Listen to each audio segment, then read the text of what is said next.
Hello, जय श्री कृष्ण। स्वागत है आपका मेरे चैनल में आरपीसी विथ दिव्य क्लासेस में।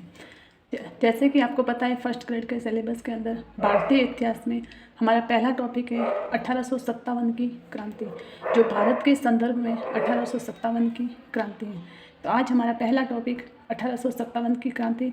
तो शुरू करने जा रहे हैं हम 1857 की क्रांति डिटेल में, वो भी बहुत ही अच्छी बुक जो नेवरी सर की बुक है उससे हम पूरा डिटेल में पढ़ेंगे। तो चलो शुरू करते हैं।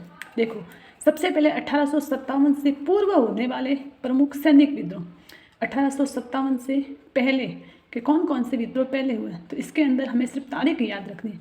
वेल्लोर विद्रोह, वेल्लोर 1806 में पहला विद्रोह, वेल्लोर विद्रोह 1806 में। फिर बैरकपुर विद्रोह 1824 में, फिरोजपुर में 34वीं रेजिमेंट का विद्रोह 1842, 1850 में 64वीं एनआई और 1852 में 38वीं एनआई का विद्रोह। ये तो हो गए हमारे 1857 से पूर्व सैनिक विद्रोह। कौन कौन से? वेल्लोर 1806, बैरकपुर 1824, फिरोजपुर में 34वीं रेजिमेंट और 1842 में, 1850 में 66वीं एनआई और 1852 में 38वीं एनआई का विद्रोह। ये हो गए हमारे 1857 की क्रांति से पूर्व। अब हम देखते हैं 1857 की क्रांति के कारण, किसके क्या कारण थे जिससे भारतीय सैनिकों के मन में विद्रोह उत्पन्न हुआ। तो पहला कारण हमारा राजनीतिक कारण। कौन सा कारण है? राजनीतिक कारण। तो फर्स्ट कारण है लॉर्ड वेलेस्ली की सहायक संधि। सहायक संधि किसकी है? लॉर्ड वेलेस्ली की सहायक संधि। इस संधि के अनुसार एक सैनिक टुकड़ी और ब्रिटिश रेजिडेंस होता था जिसका खर्चा रियासत को भुगतना पड़ता था और इसके बदले में रियासतों को सुरक्षा मिलती थी। तो वेलेस्ली की सहायक संधि। सहायक संधि किसकी? वेलेस्ली की। तो सहायक संधि में सबसे पहले जो संधि थी वो किसने की थी? हैदराबाद रियासत ने। भारत की प्रथम रियासत जिसने सहायक संधि स्वीकार की। कौन सी रियासत थी जिसने सहायक संधि स्वीकार की? तो हैदराबाद रियासत। सन 1798 में हैदराबाद रियासत के निज़ाम अली ने सहायक संधि स्वीकार की। 1798 हैदराबाद रियासत और शासक था निज़ाम अली। इन्होंने सबसे पहले सहायक संधि स्वीकार की थी। सन एनसीईआरटी स्पेशल, एनसीईआरटी में क्या दिया हुआ है? सहायक संधि लॉर्ड वेलेस्ली द्वारा 1798 में तैयार की गई एक व्यवस्था थी। अंग्रेजों के साथ ये संधि करने वाले को कुछ शर्तें माननी पड़ती थी। अब देखो कौन कौन सी शर्तें, यदि संधि करते हैं तो कुछ शर्तें भी थी। पहली शर्त, अंग्रेज अपने सहयोगों की बाहरी और आंतरिक चुनौतियों से रक्षा करेंगे। दूसरी, सहयोगी पक्ष के भू क्षेत्र में एक ब्रिटिश सैनिक टुकड़ी तैनात रहेगी। सहयोगी पक्ष को इस टुकड़ी के रख रखाव की व्यवस्था करनी होगी। और चौथी शर्तें कि सहयोगी पक्ष न तो किसी और शासक के साथ संधि कर सकेगा और नहीं अंग्रेजों की अनुमति के बिना किसी युद्ध में हिस्सा लेगा। तो जो वेलेस्ली की जो सहायक संधि है इसके अंदर ये शर्तें दी हुई कि राजा यदि हमारे साथ संधि करेगा तो उसे ये शर्तें माननी पड़ेगी। आगे देखो, इसके बाद हैदराबाद के बाद मैसूर रियासत, सहायक संधि स्वीकार करने वाली रियासत है और उसके शासक मैसूर 1799, कृष्ण राय। मसूर कौन है? कृष्ण भगवान। तो मैसूर के शासक कृष्ण राय और 1799 ईस्वी। फिर तंजौर भी 1799 ईस्वी। सरफरोशी द्वितीय। जोर किस में आता है? सरफरोशी की तमन्ना अब हमारे दिल में है, तो सरफरोशी। तो जोर होता है उसके अंदर, वो भी 1799। अवध में अली, अवध 1801, अ में अ तो 1801, अवध 1801, शहादत अली। पेशवा 1802, बाजीराव द्वितीय 1802। भोंसले रघुजी भोंसले 1803, सिंधिया 1803, दौलतराव सिंधिया। तो ये रियासतें जिन्होंने सहायक संधियाँ स्वीकार की थी। अब देखो इसका यदि क्रम पूछे तो सबसे पहले हैदराबाद, फिर मैसूर हो गया, फिर तंजौर, फिर अवध, पेशवा, भोंसले और सिंधिया। मैसूर ने कब की? 1799 में। शासक कृष्ण राय। तो मसूर कौन है? कृष्ण भगवान। तंजौर 1799। जोर किस में होता है? जिसमें जोश होता है, सरफरोशी की तमन्ना, जोर। तो तंजौर 1799 ईस्वी। अवध में अ और एक, अवध अ में पहली बार आता है तो एक, तो अवध 1801, तो ये शहादत अली। अवध 1801 ईस्वी और शहादत अली पेशवा बाजीराव द्वितीय, पूरा नाम पेशवा बाजीराव द्वितीय 1802, द्वितीय तो 1802, पेशवा बाजीराव द्वितीय 1802। भोसले रघुजी भोसले 1803, भोसले रघुजी भोसले 1803, सिंधिया 1803, दौलतराव सिंधिया। तो ये प्रमुख शासक थे जिन्होंने सहायक संधि स्वीकार की थी वेलेस्ली की। तो सबसे पहले सहायक संधि किसने, लॉर्ड वेलेस्ली द्वारा किसने, 1798 में हैदराबाद रियासत। और हैदराबाद का शासक कौन था, निज़ाम अली। और इसके अंदर शर्तें कितनी थी, 4 शर्तें। फिर और कौन से देश थे और कौन सी रियासतें थी जिसने सहायक संधि, तो सबसे पहले मैसूर 1799 कृष्ण राय, फिर तंजौर 1799 सरफरोशी द्वितीय, फिर अवध 1801 शहादत अली, फिर पेशवा बाजीराव द्वितीय तो 1802, फिर भोसले रघुजी भोसले तो 1803, फिर सिंधिया 1803 तो दौलतराव सिंधिया। ये होगी सहायक संधि वाले रियासतें। सहायक संधि के तहत ही वेलेस्ली ने फर्रुखाबाद, कर्नाटक, सूरत और तंजौर का शासन भी लॉर्ड वेलेस्ली ने अव्यवस्था के आधार पर हड़पा था। अव्यवस्था के आधार पर लॉर्ड वेलेस्ली ने कौन कौन से जो क्षेत्र थे वो हड़पे थे, फर्रुखाबाद, कर्नाटक, सूरत और तंजौर। 1800 ईस्वी में हैदराबाद रियासत ने अंग्रेजों से पुनः सहायक संधि की। पहले सहायक संधि की थी 1798 में और वापस सहायक संधि की थी 1800 ईस्वी में। तो ये प्रश्न भी हो सकता है कि कौन सी रियासत थी जिसने 2 बार सहायक संधि की वेलेस्ली से, तो 1800 ईस्वी में हैदराबाद रियासत। अब दूसरा कारण, राजनीतिक कारण, डलहौजी की व्यापकगत नीति जिसे गोद निषेध नीति, डॉक्ट्रिन ऑफ लैप्स और हड़पगत नीति भी कहा जाता है। डलहौजी की व्यापकगत नीति, गोद निषेध नीति, डॉक्ट्रिन ऑफ लैप्स और हड़पगत नीति भी कहते हैं। अब देखो डलहौजी तो डॉक्ट्रिन ऑफ लैप्स, गोद निषेध नीति और व्यापकगत नीति, ये डलहौजी की। इसके अंदर जो डलहौजी की व्यापकगत नीति, इसके अंदर कौन कौन से क्षेत्र थे, कौन कौन सी रियासत थी जिन्होंने क्रम से, देखो क्रम से हड़प लिया था। डलहौजी ने सताया था सबसे पहले महाराष्ट्र में 1848, सतारा 1848 महाराष्ट्र, जैतपुर उड़ीसा, संबलपुर वो भी उड़ीसा में, बघाट तत्कालीन पंजाब वर्तमान, उदयपुर एमपी में, झांसी गंगाधर राव थे वो भी यूपी में, और नागपुर रघुजी तृतीय महाराष्ट्र। अब देखो इसकी ट्रिक क्या है, जिससे हमें व्यापकगत या गोद निषेध नीति के तहत जो हड़पे गए रियासतें थी उसके क्रम से हम याद कर सकें। तो सजे सब ऊंचाना, सजे सब ऊंचाना, सजे सतारा जैतपुर, संबलपुर बघाट, सब ऊंचाना उदयपुर झांसी और नागपुर। तो कौन सी ट्रिक है, सजे सब ऊंचाना, ये ट्रिक है हमारे व्यापकगत नीति गोद निषेध के तहत। सजे सब ऊंचाना, सतारा जैतपुर संबलपुर बघाट उदयपुर झांसी और नागपुर। अब देखो सतारा 1848 में जो महाराष्ट्र में पड़ता है, जैतपुर 1849 जो उड़ीसा में, संबलपुर 1849 जो उड़ीसा में, बघाट 1850, उदयपुर 1852, झांसी 1853 और नागपुर 1854। अवध एकमात्र ऐसी रियासत थी जिसे फरवरी 1856 में कुशासन का आरोप लगाकर हड़पा गया। अवध ऐसी कौन सी रियासत थी जिसको डलहौजी ने कुशासन का आरोप लगाकर हड़प लिया था, तो वो रियासत थी हमारी अवध रियासत। और अवध के उस समय नवाब कौन थे, वाजिद अली शाह। अवध के नवाब थे वाजिद अली शाह, जिसे कलकत्ता निष्कासित कर दिया गया था। तो कौन सी रियासत थी अवध, जिसे कुशासन का आरोप लगाकर हड़प लिया गया था फरवरी 1856 में। और अवध के नवाब वाजिद अली शाह, जिन्हें कहाँ निष्कासित कर दिया गया था, कलकत्ता में। फिर देखो स्लीमैन रिपोर्ट और आउट्रम रिपोर्ट के आधार पर अवध का विलय किया गया। अब अवध का विलय कौन से रिपोर्ट के आधार पर किया गया, तो स्लीमैन रिपोर्ट 1851 और आउट्रम रिपोर्ट 1855। स्लीमैन को आउट कर दिया अवध में, स्लीमैन को आउट कर दिया अवध में, तो अवध को विलय किया गया स्लीमैन और आउट्रम रिपोर्ट के आधार पर। अवध के बारे में डलहौजी का ये कथन है, ये डलहौजी का कथन है अवध के बारे में, ये चेरी है जो कभी हमारे मुंह में आकर गिरेगी, ये एक चेरी है जो कभी हमारे मुंह में आकर गिरेगी। ये कथन अवध के बारे में डलहौजी का कथन। अब देखो जोसेफ हुम ने सतारा विलय को जिसकी लाठी उसकी भैंस कहा। किसने कहा था? सतारा विले को जिसकी लाठी उसकी भैंस। जब ज़्यादा सताया गया सतारा को तो जोसेफ हुम ने कह दिया, किसने कहा था? जोसेफ हुम ने, कि जिसकी लाठी उसकी भैंस। झांसी विलय के समय ब्रिटिश एजेंट मेजर एलिस था। जब झांसी का विलय किया गया था 1853 में, तो उस समय British agent Major Ellis, Jhansi में कौन था? एलिस कर रहा था।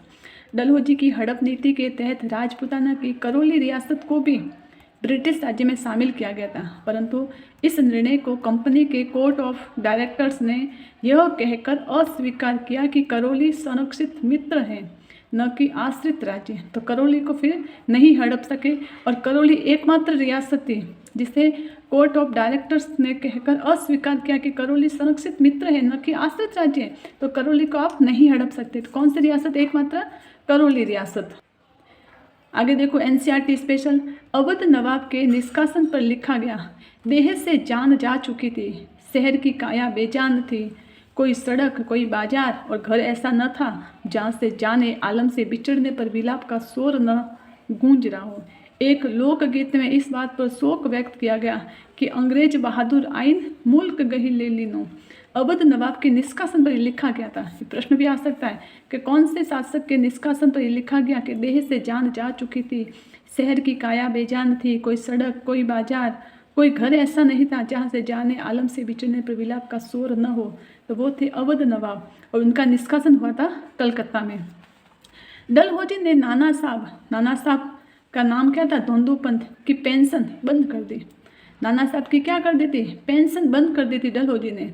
और डलहौजी ने कर्नाटक और तंजौर के राजाओं की राजकीय उपाधि छीन ली। प्रश्न भी बन सकता है कि डलहौजी ने नाना साहब या धोंदू पंथ की पेंशन बंद कर दी, ये सत्य है या असत्य? डलहौजी ने कर्नाटक और तंजौर के राजाओं की राजकीय उपाधियां छीन ली थी। ये सब राजनीतिक कारण है। आगे देखो, डलहौजी ने 1849 में घोषणा की थी कि मुगल बादशाह बहादुर शाह जफर के उत्तराधिकारियों को लाल किला छोड़ना पड़ेगा। किसने घोषणा की थी? डलहौजी ने 1849 में घोषणा की थी कि मुगल बादशाह बहादुर शाह जफर के उत्तराधिकारी को लाल किला छोड़ना पड़ेगा। 1856 ईस्वी में कैनिंग ने कहा कि वर्तमान में मुगल बादशाह बहादुर शाह के बाद सम्राट की पदवी छीन ली जाएगी, वो केवल राजा कहलाएंगे। लाल किला छोड़ने पड़ेगा ये कहा था डलहौजी ने और 1849 में, लेकिन बहादुर सम्राट की पदवी छीन ली जाएगी ये कहा था कैनिंग ने 1856 में। 1801 से अवध में सहायक संधि थोप दी गई। अवध से सहायक संधि कब? 1801 में। इस संधि में शर्त थी कि नवाब अपनी सेना खत्म कर दे, रियासत में अंग्रेज टुकड़ियों की तैनाती की इजाज़त दे और दरबार में मौजूद ब्रिटिश रेजिडेंट की सलाह पर काम करे। अपने सैनिक ताकत से वंचित हो जाने के बाद नवाब अपनी रियासत में कानून व्यवस्था बनाए रखने के लिए दिनों दिन अंग्रेजों पर निर्भर होता जा रहा था। अब विद्रोही मुखियाओं और तालुकादारों पर उसका कोई नियंत्रण नहीं था। तो अवध का विलय कर दिया गया था कुशासन का आरोप लगाकर 1801 में। यह हमारे राजनीतिक कारण हो गए। कौन कौन से राजनीतिक कारण?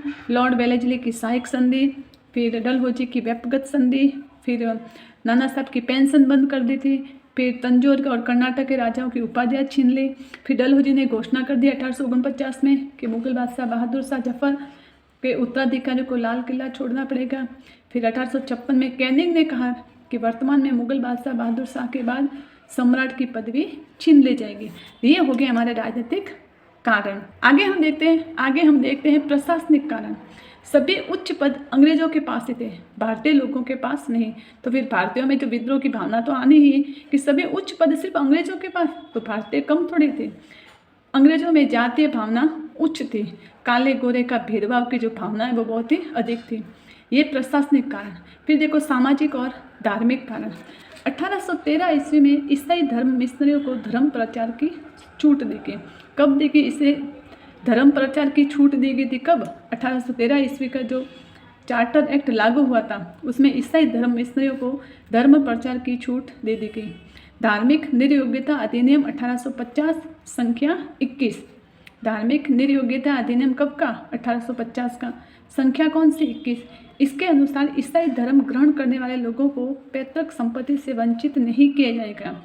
इसमें कहा कि जो लोग ईसाई धर्म ग्रहण करते हैं उन लोगों को अपनी पैतृक संपत्ति से वंचित नहीं किया जाएगा। ये कौन सा अधिनियम था? धार्मिक निर्योग्यता अधिनियम 1850 संख्या 21। कोर्ट ऑफ डायरेक्टर्स के मुखिया R.D. मैंगलंस, ईश्वर ने हमें हिंदुस्तान का साम्राज्य ईसाई धर्म की पताका फहराने के लिए दिया। ये किसने कहा था कि ईश्वर ने हमें हिंदुस्तान का साम्राज्य ईसाई धर्म की पताका फहराने के लिए दिया है। ये कहा था मैंगलंस ने, R.D. मैंगलंस ने। मैंगो खा गया R.D. मैंगलंस, और मैंगो खाकर बोला कि ईश्वर ने मैंगो दिया मुझे, जिससे पताका फहराने। सामान्य सेवा भर्ती अधिनियम 1856। दूसरा है सामान्य सेवा भर्ती अधिनियम 1856, लॉर्ड कैनिंग। सामान्य सेवा भर्ती अधिनियम 1856, लॉर्ड कैनिंग ने सभी नए रंग रूटों को समुद्र पार के ब्रिटिश प्रदेशों में सेवा देना अनिवार्य कर दिया। तो हिंदू समाज में समुद्र पार यात्रा करना धर्म विरुद्ध माना जाता था, इसलिए भी विद्रोह होना शुरू हुआ। फिर सामाजिक सुधार, सामाजिक मामलों में अंग्रेजों का हस्तक्षेप। अंग्रेजों ने जो सामाजिक सुधार किए उससे भी हिंदुओं को ठेस पहुँची, तो उन्होंने विद्रोह करना शुरू कर दिया। फिर आगे है हमारा आर्थिक कारण। भारतीय उद्योगों का विनाश, हस्तशिल्प का विनाश, भू राजस्व की दोषपूर्ण प्रणालियाँ जैसे स्थायी बंदोबस्त प्रणाली, कॉर्नवालिस। स्थायी बंदोबस्त प्रणाली कॉर्नवालिस 1793। रैयतवाड़ी मुद्रों और ऋण, 1792। महलवाड़ी प्रथा मैकेंजी 1819। 1852 में लॉर्ड डलहौजी ने इनाम आयोग की घोषणा की, जिसकी रिपोर्ट के बाद हजारों एकड़ जमीनें जमींदारों से छीन ली गई। इनाम आयोग कब? 1852, लॉर्ड वेलेस्ली ने। तो आर्थिक कारण कौन से हो गए? भारतीय उद्योगों का विनाश हो गया, हस्तशिल्प का विनाश हो गया, भू राजस्व की दोषपूर्ण प्रणालियाँ जैसे स्थायी बंदोबस्त, कॉर्नवालिस, रैयतवाड़ी, मुद्रों और ऋण, महलवाड़ी मैकेंजी। इनाम आयोग की स्थापना 1852 लॉर्ड डलहौजी ने की थी, जिसके तहत इसकी रिपोर्ट के बाद हजारों एकड़ जमीनें जमींदारों से छीन ली थी। फिर देखो आगे है सैनिक कारण। सैनिक काल में वेतन और सुविधाएं कम। भारतीयों को वेतन भी कम मिलता था और सुविधाएं भी कम मिलती थी। किसी भी भारतीय को सेना में सूबेदार से ऊंचा पद नहीं दिया जाता था और सैनिकों का न्यूनतम वेतन प्रति सैनिक मात्र 7 रुपये था। कितना था? मात्र 7 रुपये। और जो भी ऊंचा पद है, वेतन है, वो सब अंग्रेजों को दिए जाते थे। फिर देखो 1854 के डाकघर अधिनियम ने, डलहौजी ने सैनिकों की निःशुल्क डाक सेवा समाप्त कर दी। 1854 के डाकघर अधिनियम कब बना था? 1854 में। इस अधिनियम में डलहौजी ने सैनिकों की निःशुल्क डाक सेवा समाप्त कर दी। भारतीय सैनिक निग्रो और वर्दीधारी किसान और भाड़े के सैनिक कहा था। भारतीय सैनिकों को निग्रो व वर्दीधारी किसान, भाड़े के सैनिक नेपियर ने कहा था। एनसीईआरटी, बंगाल आर्मी के सिपाहियों में से बहुत सारे अवध और पूर्वी उत्तर प्रदेश के गांवों से भर्ती होकर आए थे। उनमें से बहुत सारे ब्राह्मण या ऊंची जाति के थे, बल्कि अवध को तो बंगाल आर्मी की पौधशाला, सबसे ज़्यादा सैनिक थे वो अवध से आए थे, और इसी को लिए बंगाल आर्मी की पौधशाला कहा गया अवध को। अब देखो तात्कालिक कारण मैंने ही है चर्बी वाले कारतूस, इसका निर्माण बंगाल में हुआ था। तात्कालिक कारण है चर्बी वाला कारतूस, जिसका निर्माण बंगाल में हुआ था। ब्राउन बेस बंदूक की जगह एनफील्ड राइफल सेना में शामिल की, जिसमें गाय और सूअर की चर्बी वाले कारतूस का प्रयोग होता था। मेन यही कारण था कि सबसे पहले ब्राउन बेस बंदूक थी, लेकिन उसकी जगह दूसरी बंदूक एनफील्ड राइफल प्रयोग में लाई गई, और जिस पर गाय और सूअर की चर्बी कारतूस का प्रयोग। कारतूस के उपयोग से पूर्व उस पर लगे कवर को दांतों से हटाना पड़ता था। जो गाय और सूअर की चर्बी लगी थी और उसी कवर को दांतों से हटाना पड़ता था। एनफील्ड राइफल को दिसंबर 1856 को सेना में शामिल किया गया और जनवरी 1857 में प्रयोग की गई। ये प्रश्न आ सकता है, एनफील्ड राइफल को कब सेना में शामिल किया गया? तो दिसंबर 1856 को, और प्रयोग जनवरी 1857 से। कारतूसों पर चर्बी लगी होने की जानकारी 23 जनवरी 1857 से दमदम चावनी कलकत्ता में हुई। कारतूसों पर जो चर्बी लगी थी उसकी सबसे पहले जानकारी 23 जनवरी 1857 को दमदम चावनी कलकत्ता में हुई। R.C. मजूमदार का यह कथन है कि चर्बी वाले कारतूसों की कहानी ने चिंगारी का काम किया और इससे जो धमाका हुआ उससे अंग्रेजी राज की जड़ें हिल गई। R.C. मजूमदार का यह कथन है कि चर्बी वाले कारतूसों की कहानी ने चिंगारी का काम किया और उससे जो धमाका हुआ उससे अंग्रेजी राज की जड़ें हिल गई। चर्बी वाले कारतूसों की जांच हेतु V.A. स्मिथ आयोग बना, जिसने चर्बी की बात को स्वीकार किया। तो चर्बी वाले कारतूसों की जांच हेतु कौन सा आयोग बना? V.A. स्मिथ आयोग। BA स्मिथ आयोग, जिसने चर्बी की बात को स्वीकार कर लिया। अब देखो मेन पॉइंट ये तो हो गए हमारे कारण कि 1857 की क्रांति किन किन कारणों से हुई। तात्कालिक कारण चर्बी वाला कारतूस, इसके अंदर ब्राउन बेस की जगह एनफील्ड राइफल, और कब इसको शामिल कब किया गया, दिसंबर 1856 को, और कब प्रयोग की गई, जनवरी 1857 को, और पता कब चला, 23 जनवरी 1857 को। कहाँ पर, दमदम छावनी कलकत्ता में। फिर RC मजूमदार का ये कथन कि चर्बी वाले कारतूसों की कहानी ने चिंगारी का काम किया और इससे जो धमाका हुआ उससे अंग्रेजी राज की जड़ें हिल गई। इसके लिए जो आयोग बना था वो कौन सा था, BA स्मिथ आयोग। चर्बी वाले कारतूसों की जांच है तो जो आयोग बना था वो कौन सा था, BA स्मिथ आयोग। अब देखो मेन पॉइंट कि 1857 की क्रांति के समय गवर्नर जनरल लॉर्ड कैनिंग, 1857 की क्रांति के समय ब्रिटेन का प्रधानमंत्री पाल्मर स्ट्रैंग, 1857 की क्रांति के समय ब्रिटेन की महारानी विक्टोरिया, 1857 की क्रांति की योजना लंदन में। अजीमुल्ला खां, रानोजी बापू दोनों ही शिकायत करने गए। अजीमुल्ला खां नाना साहब का सलाहकार, रानोजी बापू सतारा के राजा का सलाहकार। 31 मई 1857 को क्रांति का दिन तय किया गया। क्रांति का दिन कब का तय किया गया, 31 मई 1857 को क्रांति का दिन तय किया गया और क्रांति का प्रतीक रखा गया कमल का फूल और चपाती। क्रांति का प्रतीक कमल का फूल और चपाती। तो आज हमने मेन हमारे कारण देखे जो 1857 की क्रांति से संबंधित है कि किस कारण से हमारे देश में 1857 की क्रांति हुई। तो मेन कारण हमने देखे। कल हम इससे आगे का भाग करेंगे कि कहाँ पर कौन से अंग्रेज थे और कहाँ पर कब हुई, कौन से राजा थे, कौन से शासक थे। अगर आपको मेरा वीडियो पसंद आए तो प्लीज़ मेरे वीडियो को लाइक कीजिए, चैनल को सब्सक्राइब कीजिए और शेयर कीजिए। जय श्री कृष्ण।